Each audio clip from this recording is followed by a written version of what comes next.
If you feel like you are managing chaos in your law practice, listen into this episode. I am sharing with you two of the most common mistakes that I see my clients making, that I see other lawyers making, and I even make them myself.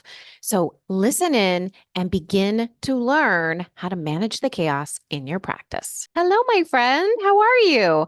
So this week, I am sharing with you the top two things that I see lawyers doing that are really causing them so much pain, causing them so much grief. And I don't want you to suffer with those too.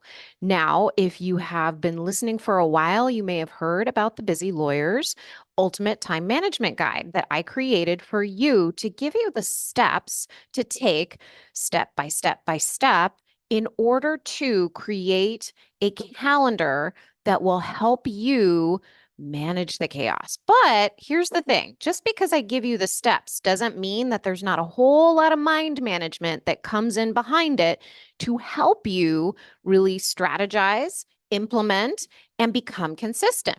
And any skill that we want to create in our life requires consistency. It requires persistence. Even on those days where we just feel down and out, it requires us returning to the tools, returning to the mindset.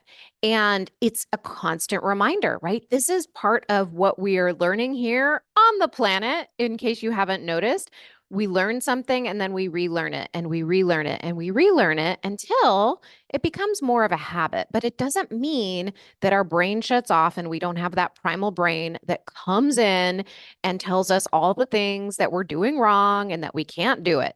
We just need to remind ourselves that that is old programming. And if you haven't downloaded the Busy Lawyers Ultimate Time Management Guide, I highly recommend you do it. Go to dinacataldo.com/busy lawyer. I'll also link to it in the show notes. But what I give you in that guide is the step by step. It's what I teach my clients. It's what I use myself in order to create the life that I want. I just follow exactly that plan and I do it every week. And I wasn't perfect at it. I'm still not perfect at it, but that doesn't matter because what it takes is just going to that skill set and implementing the skills time after time after time. And the more you do it, the more you're going to see the things that come up for you that are problems. And there's two particular issues that I see come up over and over again. And I want to share them with you because they're the ones that can help you become more consistent, that can help you manage the chaos. And they are so fundamental, but our brain doesn't compute them for some reason, right? Even my brain sometimes goes to these issues, and I want to share them with you.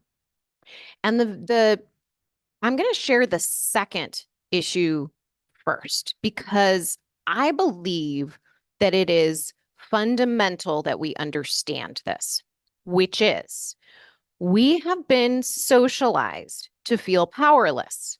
I don't know if you have really reflected on this. I didn't reflect on this until maybe about 5 years ago. And it really hasn't sunk in until the last maybe three.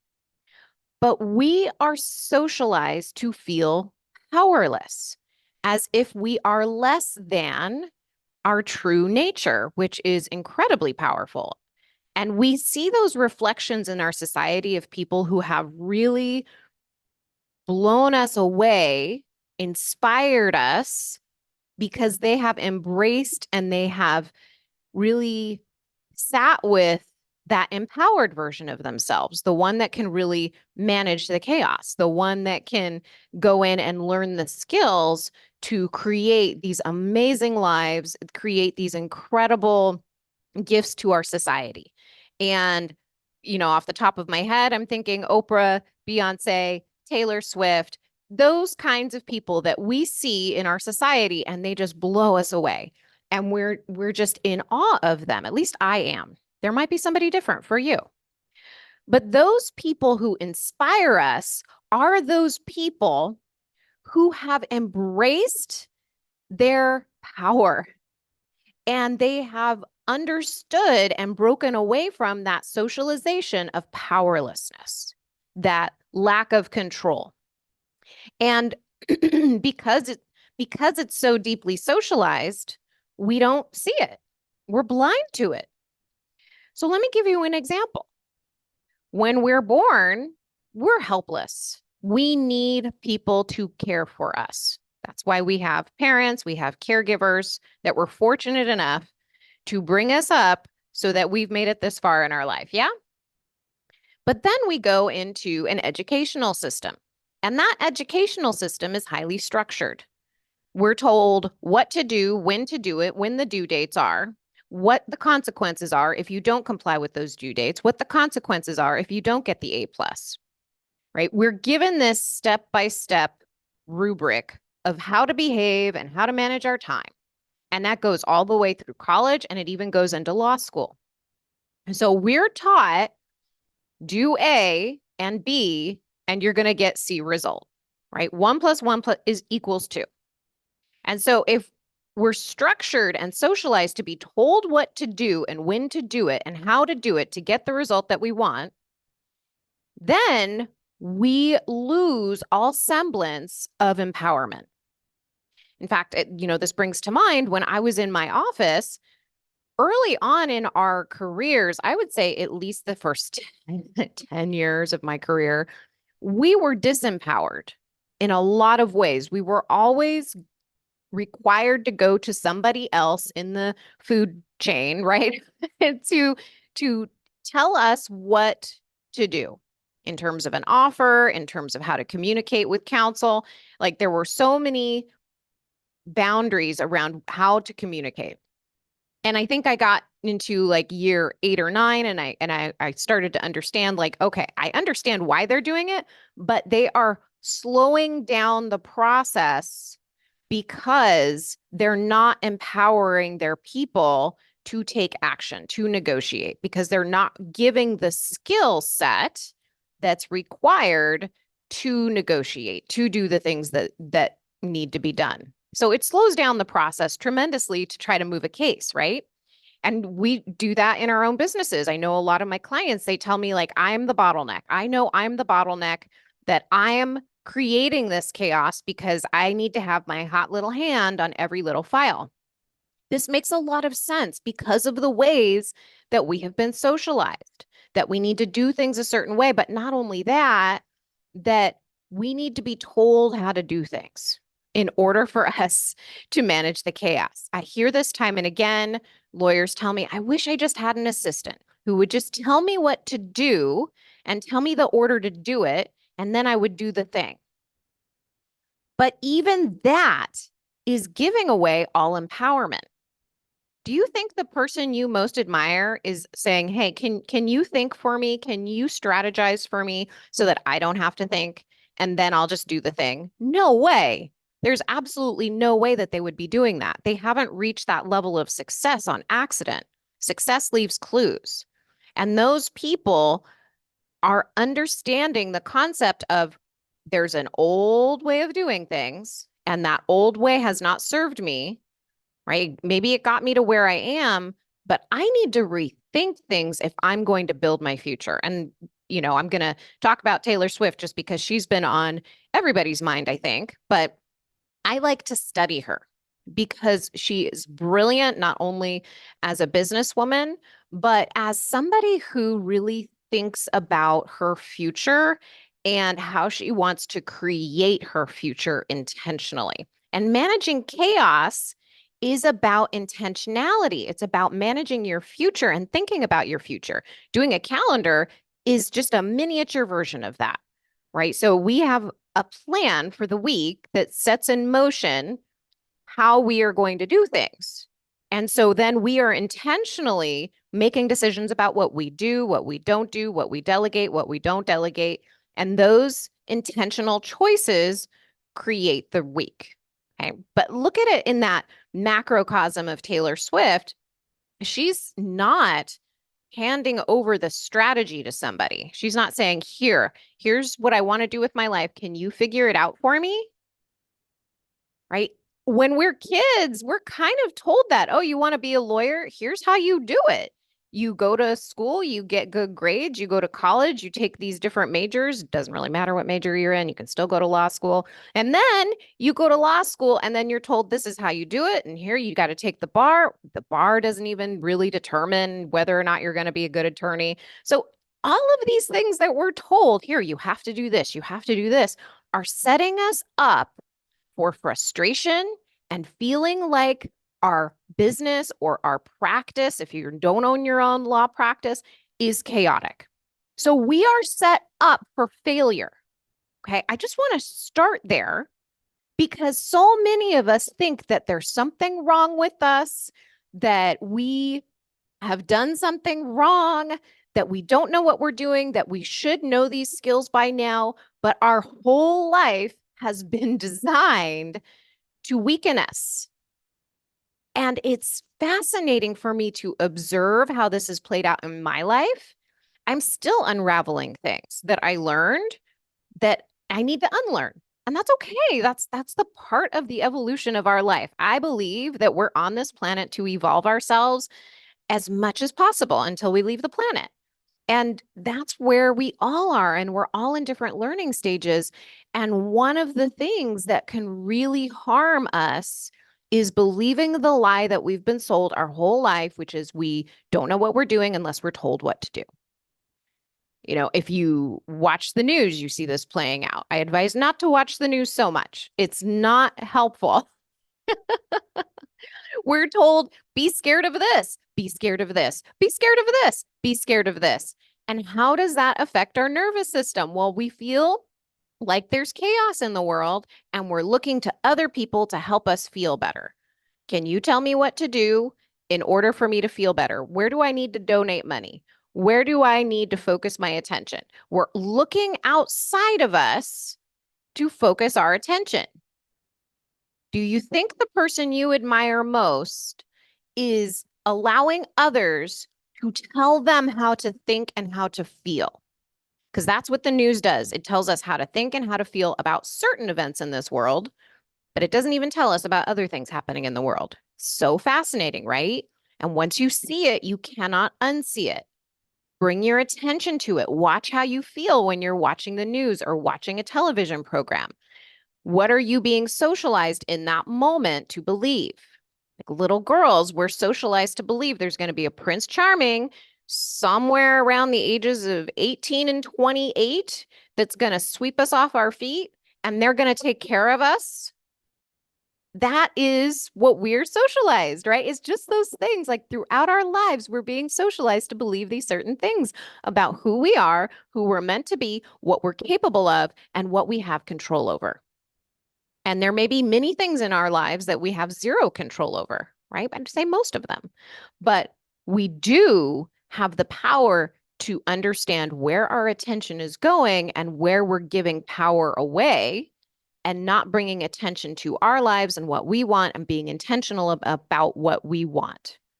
I think Oprah said something like she doesn't even watch the news, right? Is that person that you admire most giving her attention away to things that are not in service of her and the mission that they have?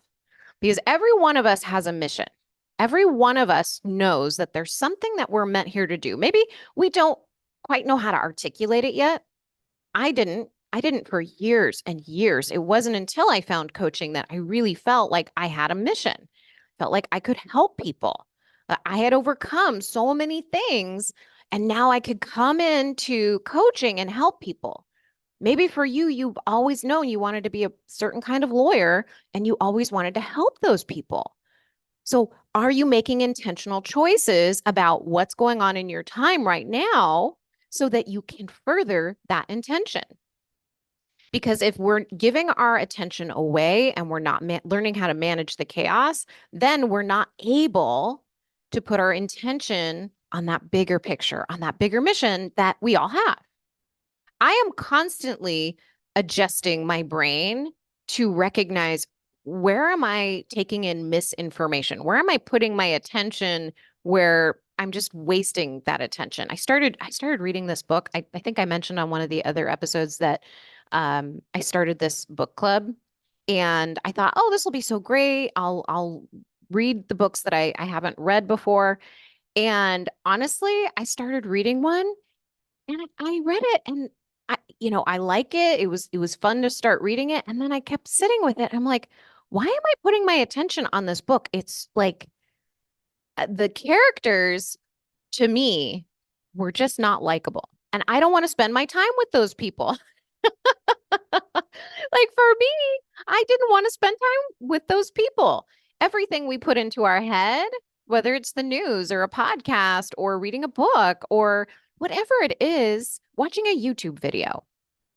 I like to ask myself, do I want to spend time with this person? Do I like this energy? Is this somewhere I want to focus my attention? And I realized I didn't want to focus my attention. So I flipped through it and I read a little bit of the ending and I was like, yeah, I think this is a good decision. I don't need to read this book. I just thought it was fascinating. And if we don't give ourselves permission to stop and reassess every now and again, I mean for me it feels like it's daily. Like reassess, then we're stuck in that powerlessness. So that's the first thing I want to really lay the foundation for you in this episode is that it is normal to feel like you can't manage the chaos because we've been told we need somebody to manage us. But if you want to take your life and your practice to the next level, you've got to break down those structures. You've got to let that all go. And it's a process. I mean, that's what I work with my clients on. It's a process to break down those structures, to believe what your brain says is untrue, right? Because your brain is like, no, but it's true. This is chaos. I have no way of managing it. I don't know what I'm doing. But that is what you've been trained to think. Everybody tells us from birth to all the way through school. And heck, even if you're a young associate or you're just starting out in your law practice, everyone tells you you don't know what you're doing. You should do this, right? Everybody has an answer. Everybody's just so smart. But how come they can't manage their lives? It's important to notice these things. I know that, I've had clients where we're strategizing, we're brainstorming, we're thinking through bigger things they want to do in their practice. And they tell me, well, the older partner in my office said that's a really bad idea and that I shouldn't do that. So I guess I shouldn't do it. And then when I coach them on it, I say, okay, well, let's take a look at this. Like, why are you doing it? Why do you want to do what they do? And they said, well, I don't want to do what he said, but he knows best. You know best. And how can you begin to empower yourself? Well, one way is to start questioning every time you are fed something from somebody who claims that they are like the higher knowing person, right? I know more than everybody else. Like, I just want to share with you that we've got to question all of that. We've got to question everything, including our own brain, and begin to differentiate that voice that's empowered versus disempowered. You will know the difference in your body when you begin practicing this and questioning this. So, okay, that's the second mistake I see most often, right? Is really falling into allowing ourselves to fall into that disempowered voice, the one that says, I should know this by now. I'm not working hard enough. There's something wrong with me. I'm doing it wrong. Being mean to ourselves, basically, and judging ourselves and telling ourselves that we got to get our stuff together. Now, I don't disagree with learning a new skill, but that is very different from judging ourselves and telling ourselves we can't do it. So that is the foundation. The number one thing that I see my clients struggle with when it comes to part of the strategy I lay out in the Busy Lawyer's Guide is the part that inevitably is the one they end up skipping. And there's a few that, we got to learn the practice of not skipping each step, right? Because our brain says different things to us. It says, oh, no, I don't have time for that. I should just skip that and do this other thing instead. Or, oh, no, I know that. And then we skip ahead and we don't do that other step. Well, that's normal. we want to learn how to manage our brains so that we notice that thought and we come back to it and we say, okay, I see where my brain is lying to me. I really do have time. It's actually going to save me some time and heartache if I just figure this out right now. So let's do this. But that oftentimes is a matter of trial and error. You just learn over time. But this one step, it seems like this is a blind spot. And sometimes it's a blind spot for me too. So if it's a blind spot for you, that's okay, right? You learn it and then you do it for a while and then you relearn it. And I've done that before where my brain likes to say, oh, you can skip that step. You know how long this takes. Okay.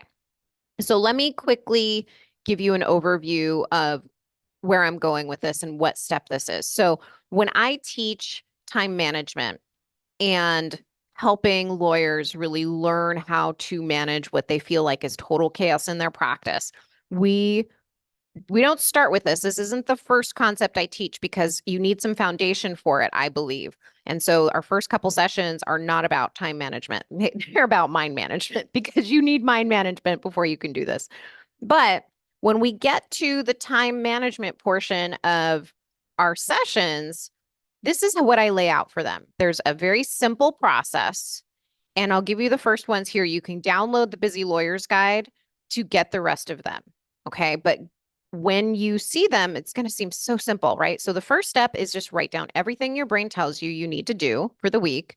The second is to go through that list and then match times onto each of those items. But here's the part where people skip, which is when there is a project on your list, you need to break it down.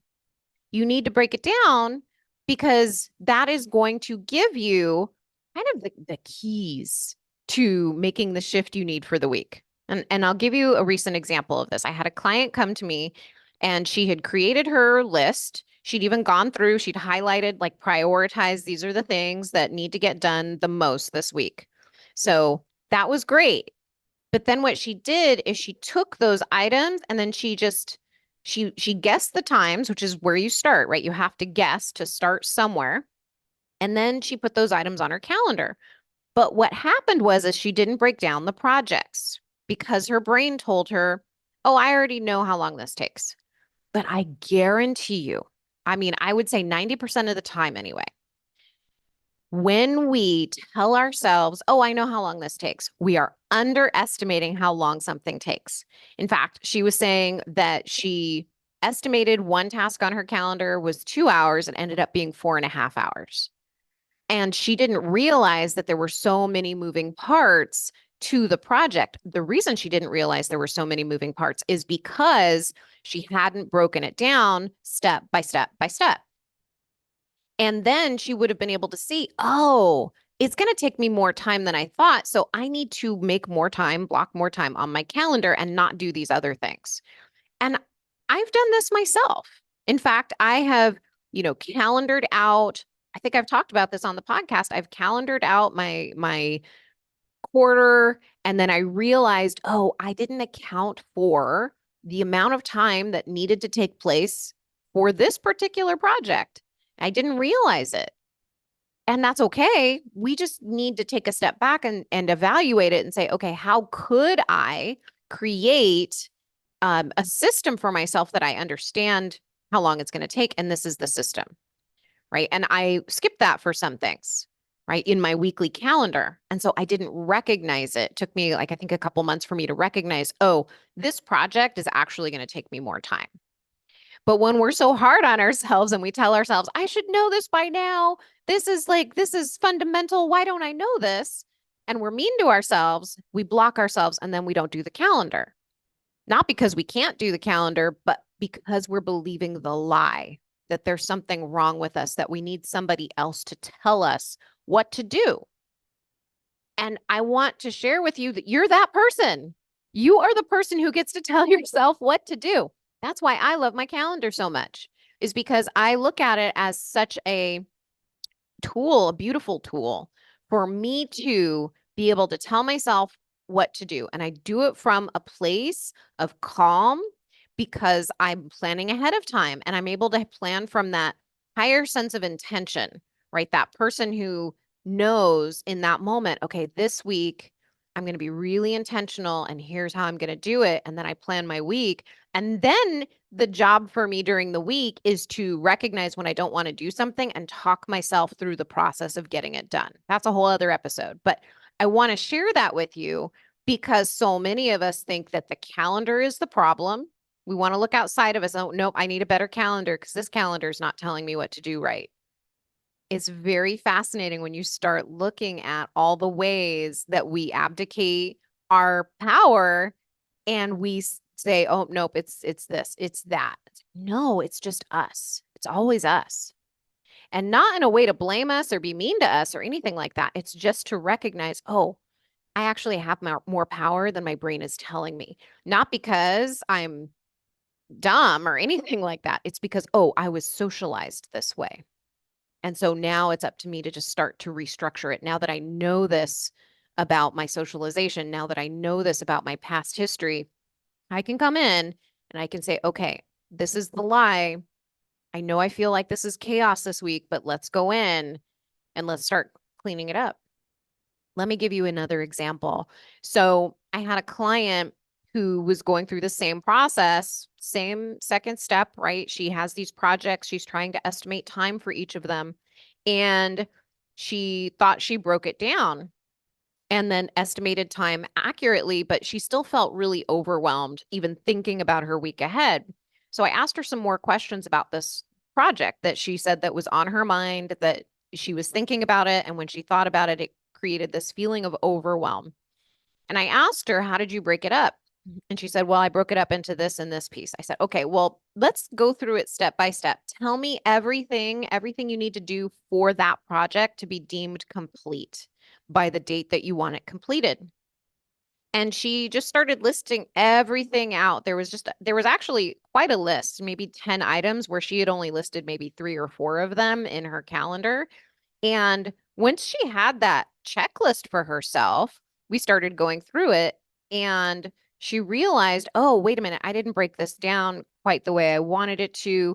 This is actually going to take 30 minutes. That's going to be an hour. I haven't been able to get a hold of that client. I need to be able to get a hold of her. That might take X amount of time.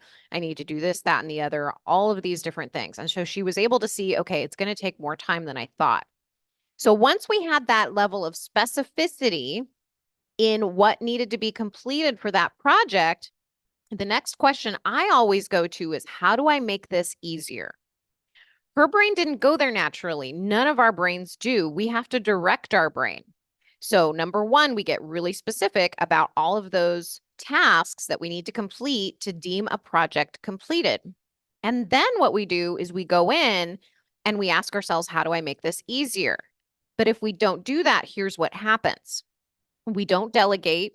We tell ourselves we need to do it because it's going to go faster. And we tell ourselves we don't have enough time to get it all done and that we're going to be up all night doing it. And we worry and we feel overwhelmed. But then guess what? Because we're worrying and because we feel overwhelmed, we are blocked from doing the work. We procrastinate. We find any distraction possible in order to take us away from this feeling. We numb out. So we've got to notice that feeling of overwhelm and address it. Instead of numbing out, come back, make the list, that specific list for the project, and then go through that project and ask yourself, how do I make this easier? And what we found in this particular case was that she needed to call her client, and she was going to call her client. The call was going to be recorded, and then she was going to type out all the interrogatories. And she hadn't thought about it being recorded. That was something that came out later. But I brought up, I said, how could you make this easier? And she didn't see it at first, but I asked her, would it be possible for you to get permission to record that particular call and then have your assistant type out the answers for the interrogatories? And she was like, I didn't even think about that. But yeah, I do. I could do that. And then I started asking her more questions and she started recognizing, oh, it would be possible for her assistant to do that. Now, her brain at first told her that she actually needed to do it because it was going to be much faster. But when I questioned her some more, she recognized that her brain was lying to her. She changed the timeline on herself And she decided she needed to get it done sooner, right? Her brain was like, no, no, no, we need to get it sooner than the original timeline. And I said, well, you already said the timeline was Wednesday, but now your brain's telling you it's Tuesday. So let's check in on that. What's the issue here? And she said, I guess there isn't an issue. I guess my brain's just lying to me. And then she recognized that it was something that she could delegate. And that made her week a lot easier. And it's so fascinating because our brain ignores this, just ignores it. It's not a problem. It's just something that our brain does. My brain does it too. And every time I feel overwhelmed, I go back and I ask myself, okay, what step did I skip here? And usually it's this one. It's the one where I need to break down the task into the smallest parts possible and then ask myself how long each of those individual tasks will take me. And then ask myself, how can I make this easier on myself? And when I ask myself that question, sometimes I eliminate steps. Sometimes I see where I could delegate. Sometimes I see where I don't even need to worry about it. It's already taken care of. So I want you to just know that if you're struggling to manage what feels like chaos in your practice, managing your time intentionally is going to create space for you. And doing the steps in that busy lawyer's guide is going to be of tremendous benefit. And specifically, if you are feeling overwhelmed about a project, even if you're not using the calendar the calendar steps that I give you, you can just ask yourself in your project today, right? You can look at what you have planned this week today and ask yourself, where do I feel overwhelmed? What do I think is creating overwhelm? It's always our thoughts, but what am I thinking about that feels overwhelming? And then go to that project and look at it, right? So if you're thinking about a brief and you feel overwhelmed about it, take a moment, get out a piece of paper, take a breath, write down every single little step that you need to do in order to deem that project completed. Call a client, write it out, edit it, read it, send it to somebody to review, file it, do all of those things, write it all down, and estimate how long each step is going to take you. Really look at that. And then ask yourself this next question, how do I make this easier? Where can I delegate? Where can I eliminate? Where can I move the process along faster?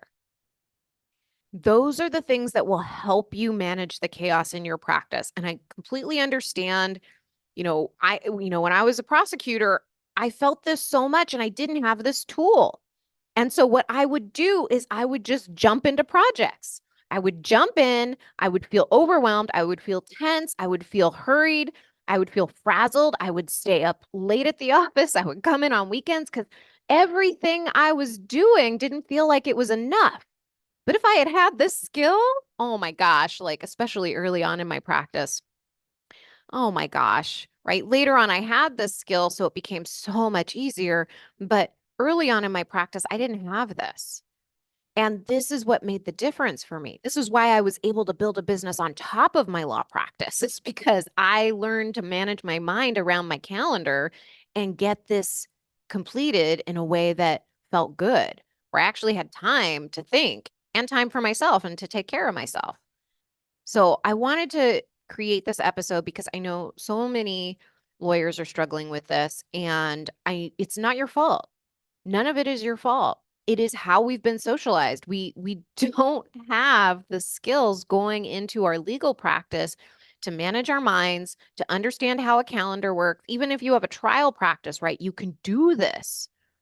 And it's just so fascinating to me that we're not given these skills. Nobody talks about this.